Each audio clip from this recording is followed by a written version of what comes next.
Well, welcome to Thought for the Day. It's good to be with you again. It feels a long time since I've sat in front of a camera and recorded the Thought for the Day.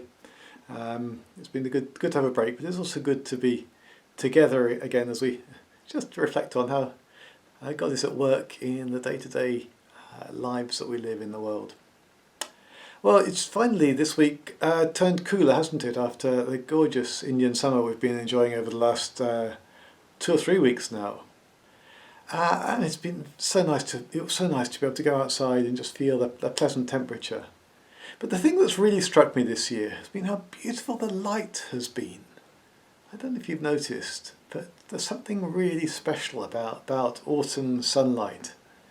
Maybe it's the lower angle, maybe the colour of the trees makes it particularly attractive. I don't know what it was, but I was really struck by it. And I was just, as I was enjoying that, I was just reading last week from the very end of the Bible, that wonderful picture of how life is going to be when we're finally with God face to face, when all evil is finally banished. A picture of the heavenly city coming down out of heaven like a bride. It's a beautiful picture. It's a picture I often talk to wedding couples about, that there's something about marriage which points us to God. But as I was reading through through those last couple of chapters, I was struck by this verse. It says, "There will be no more night. They won't need the light of a lamp or the light of the sun, for the Lord God will give them light." In heaven, they won't need the light of a lamp or the light of the sun, for the Lord God will give them light. And I was thinking about that and saying, well, that's right.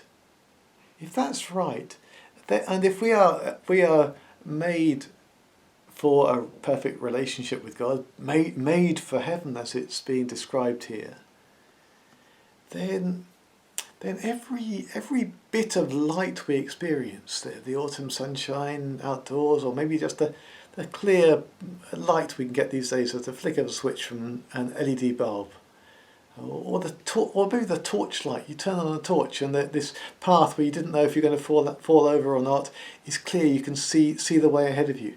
Every bit of light is just a foretaste of the presence of God. Maybe we enjoy the autumn sunlight so much because it resonates with something inside us and says, well, actually God is near. One day, that light will be a sign that God is here, God is with us. Maybe that's also why we need to remind each other more that God is with us in the dark times, because He is. But light does have that ability to refresh our spirits. And maybe it's because one day our spirits will be refreshed not by the light, but by God Himself, and His presence will replace light.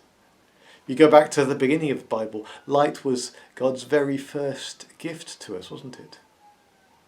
God said, let there be light, and there was light. Right back at the beginning of time, light was the first gift.